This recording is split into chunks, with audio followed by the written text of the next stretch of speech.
There are 6 components that you need to take care of before you start running ads for your small service business. They can be the difference between wasting or investing your money when advertising. Watch until the end of this video and make sure that your business covers each one.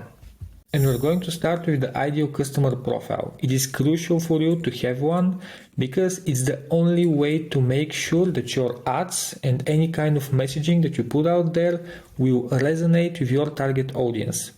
They will feel like you understand them, and that's how they will start interacting with you, and they would become potential customers along the way. So, first of all, we need to take care of the demographics. We need to make sure we set some kind of an example demographic for our ideal customer profile.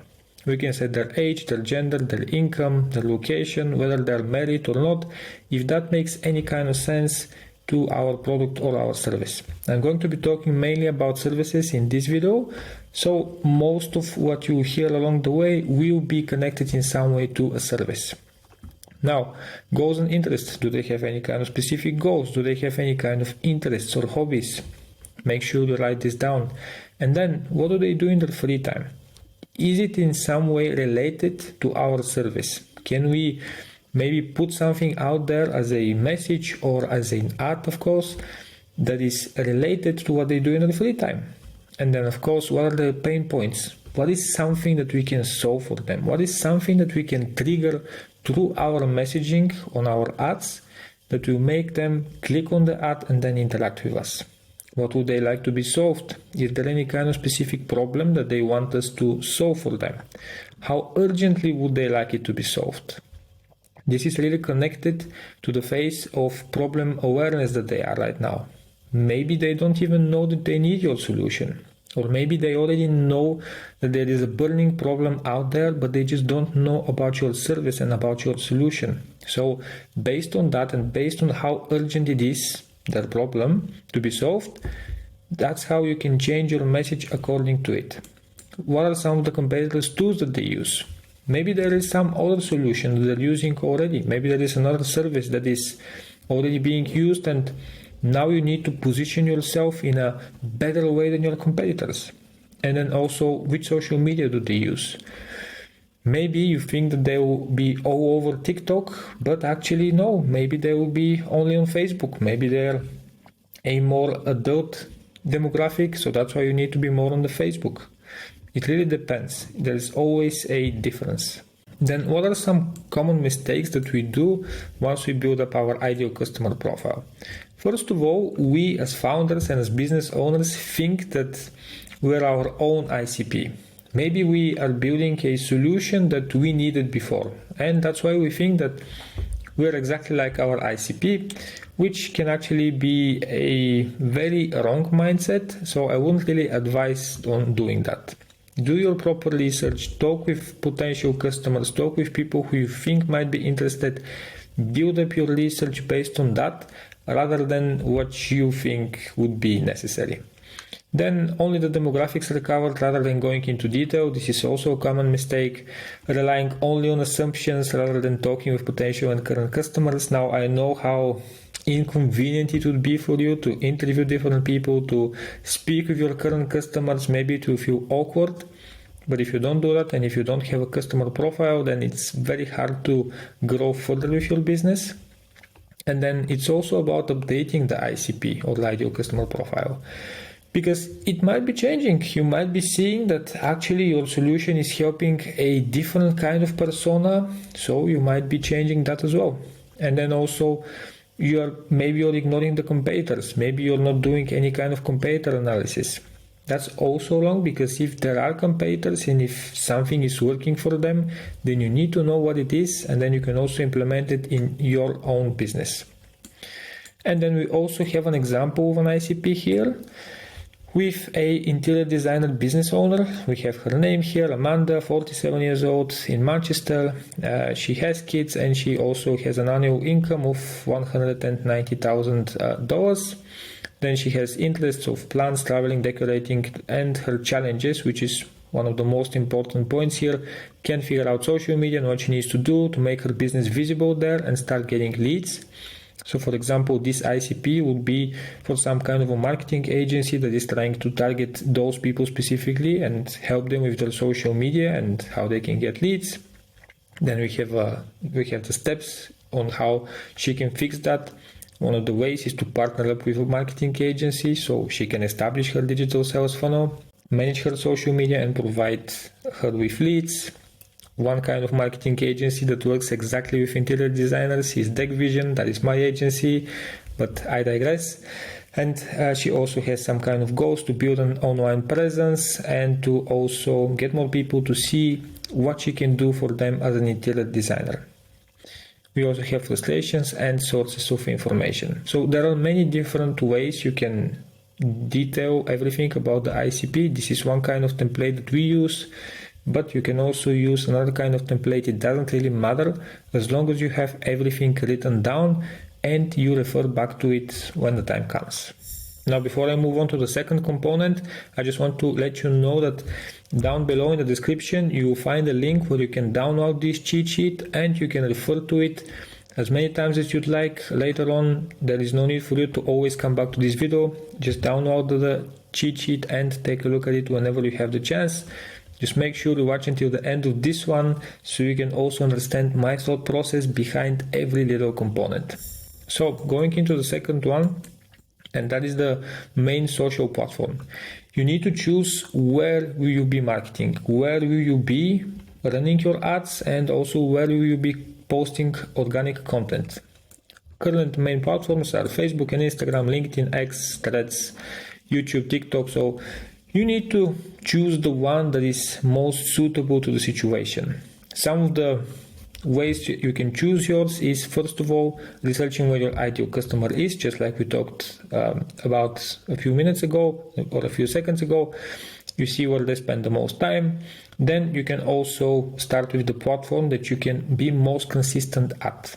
What I mean by this is, if you have never really created a video and you really feel bad about creating videos and you really don't want to do that, then even if your ideal customer is on YouTube constantly, but you just won't be able to be consistent at creating YouTube videos, well, that's fine. Just don't create YouTube videos. Find the second best platform where you can excel and be consistent at and start building there.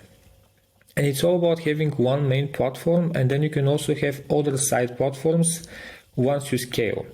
Once you already have a lot of content, then you can also redistribute it to other side platforms in a way that is suitable to the platform. Because let's say you create a long form video, then you can get the transcript, you can re-establish it, and then you can post it as a, let's say, post on LinkedIn.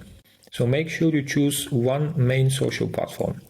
Then jumping on to the organic content strategy, you need to constantly be putting content out there, and you need to make sure that it is one that you can be consistent at, just like I already said. It's not only about the platform, but it's also about the kind of content. We have different kinds of ones. The most important ones are the long form and short form text. We have also long form and short form video, and we also have audio. So for the text, long form and short form, long form is mostly LinkedIn. So if you'd like to be going over a topic and really going in depth about it, then LinkedIn is your choice. Short form would be X, or you can also use Threads if you're into that. But there you need to be very concise with your messaging, or you can also think about how you can create a longer thread. I mean, this is inside of the platform, and you can check out different kinds of advice about it. Then we have long form video. The best platform, of course, is YouTube, the one that you're looking at right now. And then for short form, you have TikTok and Instagram. Again, TikTok and Instagram, they have a little bit of a difference when it comes down to the way you post the videos. Maybe you can be changing it up a little bit, but if you're using one of the platforms more, then just start creating content there. And then for audio, you have podcasts, of course. So Spotify and Apple Podcasts would be the way to go. And I would say that if you do decide to go with the audio version and you want to do podcasts, especially if you're doing them with other people, I really advise for you to also record them as a video and upload them to, let's say, your YouTube channel.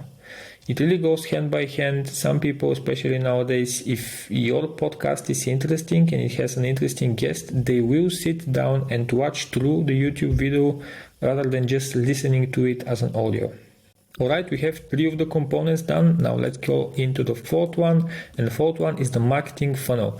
I've already created a video about marketing funnels before, but I'm going to reiterate what is the most important points here. So we have the first part of the funnel, which could be about education and inspiration. Here you're basically putting out the content which is at the top of your funnel. It is targeting a very wide audience, and you're seeing people, or you're targeting people who might have interest in your content and in your service. That could be on LinkedIn, YouTube, Facebook, and Instagram, just like we already went over those social platforms. It is free content and you're providing free value. You're only trying to make sure that people are aware of you and that they know that you know your stuff. Then, after those people see your content and they see that you know your stuff and they see that you can provide even more value to them, then you start engaging with them. Then you're trying to make them take some kind of an action. You're trying to make them invest somehow. So how do they invest? First of all, we can do webinars, then we can also do PDFs, or we can do scorecards. And what do I mean by investing? So for webinars, they're pretty much signing up, they're giving up their contact details, and they also have to spend, let's say, 1 hour of their time listening to you on your webinar. Or they could also do a PDF. Then it could be, let's say you have created a 30-page PDF about some kind of a topic. They give their contact details and then they have to sit and read through it. And then we also have scorecards. So again, here it's an investment of time, and they're also triggered by the result that they'll receive at the end of the scorecard. And then all those people, when they have passed these first 2 stages of the marketing funnel, then we lead to the final part of the funnel, which is the sales part. Then you can target people with ads specifically about them signing up to your service, and then you can reach out to them and they can become your clients. You can also upsell them if you have that kind of a service ready, but that's a totally different topic. You can also use a different type of funnel, just like I have mentioned in previous videos, and that is the hourglass marketing funnel. It is a very good one, especially if you have a long customer journey and it's not like a one-off service. So you should also take a look at that if it applies to you. Then next component, we have the marketing tools. Before you start running any kind of ads, you need to know how you're going to be tracking all those ads, how you're going to be creating all those different ads. So we are going to cover that right now.